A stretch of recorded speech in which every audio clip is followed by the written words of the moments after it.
Good afternoon, Victory Fund family. A ver, otra vez, porque se oyen un poquito agüitados. Again, good afternoon, Victory Fund family. Eso! I am so excited to be here today.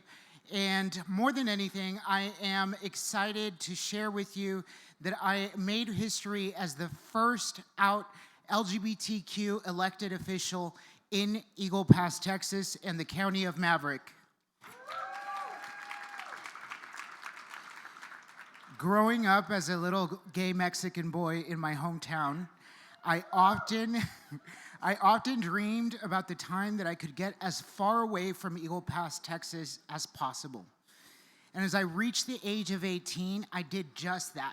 I packed up my bags and I left looking for a town that would accept me, that would mirror me, that would accept me exactly as who I was. And I spent the next 12 years of my life in Los Angeles, far away from my family, far away from my home, because I felt like Eagle Pass was not a place for me. And as I approached 30, I decided to move back home to Texas. My home was calling me, and I was seeing my grandfather get older. I had just heard news that my sister was pregnant. And so I made my way back to Texas. And I was happily surprised to see that we had some paved roads that had not been paved before. We had a little bit more businesses. We had more traffic flow. But when it came to LGBTQ stigma, the town was exactly the way that I had left it 12 years ago. Shortly after that, I decided to attend a Victory Fund training. And through that training, I gained the skills and the courage to say, I am going to run for office because I want to make my hometown different. I want to make my town a place where people know that they do not have to move to San Antonio, they do not have to move to Dallas, they don't have to move out of state the way that I moved out of state to be who they are. Victory Fund accompanied me not just through that first election, but through my win, through the times that I needed messaging to reach out in rural Texas, to the times that I needed support for my own mental health, and now in my upcoming re-election.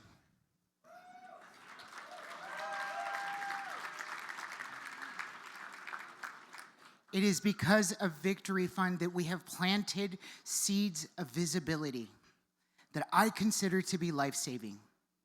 It's because of your time and your commitment, your financial contributions, but most of all, your pride that we get to move forward in every single corner of the country, including places like Eagle Pass, Texas.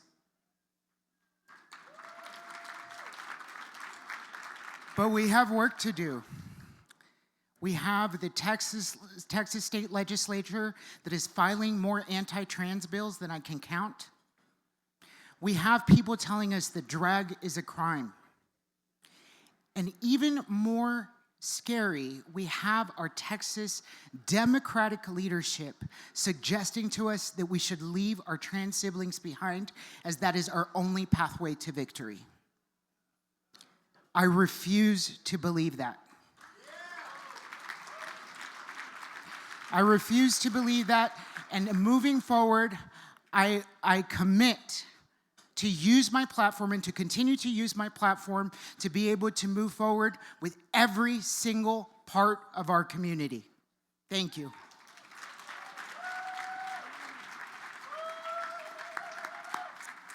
Good afternoon, Victory Fund family. My name is Sam Park, and thanks to the incredible work of Victory Fund, its donors and supporters, not only did I make history in 2016 as the first openly gay man elected to the Georgia State Legislature, as well as its first Asian American Democrat, with your continued support, I have helped pave the way in Georgia, where today I serve as whip of the Georgia House Democratic Caucus. For 9 years, I've helped lead the fight against a gerrymandered Republican majority beholden to extremism, fascism, and hate. Alongside my colleagues, I have fought tirelessly against efforts to make us second-class citizens, including a license to discriminate based on religious beliefs, and unconstitutional efforts to deny transgender Americans access to basic health care. For 9 years, we have fought, and for 9 years, we have lost.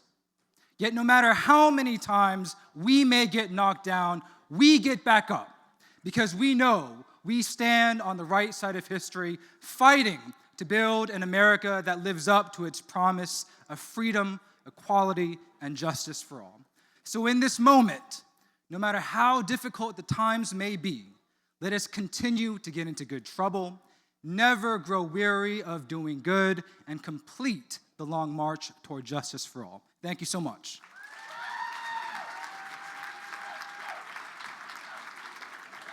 Good afternoon, Washington. How are we all doing?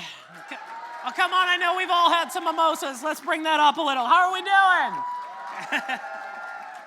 Thank you so much for that kind introduction. For those of you who don't know me, I am Iowa State Representative Aime Wichtendahl. I am the first openly trans woman elected to government in the state of Iowa, and now the state legislature in 2024. My pronouns are she, her, and my adjectives are freaking and awesome. And it is an honor to be with you here today in these challenging political times, and important that we stand together to fight the fascist policies that seek to erase us all. But it is all important that we stand together for an eye on the future. Coming from this great state of Iowa, where we made civil rights history, we were the third state to legalize same-sex marriage. We added gender identity and sexual orientation to the Iowa Civil Rights Act all the way back in 2007, and Barack Obama won 70 counties in 2008. In that time, Iowa Republicans have made it their mission to erase that entire legacy. They won the state in 3 presidential elections and this year gave Iowa the terrible legacy of being the first state to erase civil rights protections for its citizens by removing gender identity from the Iowa Civil Rights Act. Make no mistake, we are still fighting in Iowa. We are fighting to flip the governor's mansion, to flip the legislature, and fighting to restore the rights that have been taken from us. And I know that with the help of the Victory Fund and the support of everyone in this room, we can make that happen. For in 2024, I was a Victory Spotlight candidate, and that helped me overcome a Moms for Liberty back candidate who is trying to run against me in 2026 because the thing they can't stand about me is that I speak truth to power and I call out their BS.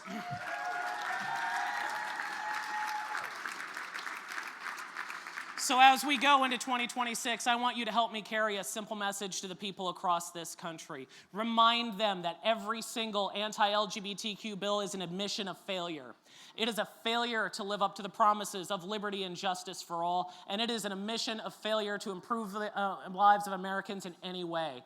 Because the oldest trick in politics is to say, look over there. Surely you don't want those people in your community. Surely you don't want those people to have civil rights while they are picking your pocket. After all, while they were proposing over 800 anti-LGBTQ bills, did they do anything to bring down the cost of groceries? No. Let me hear that again. Did they bring down the cost of groceries? No. Did they do anything to bring down the cost of childcare? No. And are they doing anything to help anyone achieve a living wage?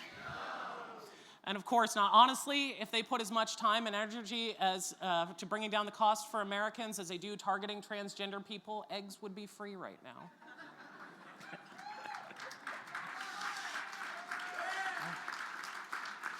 So I say this: stand fast, stand tall, and stand together. And let us rapidly escort this Moms for Liberty era to the dustbin of history where it belongs.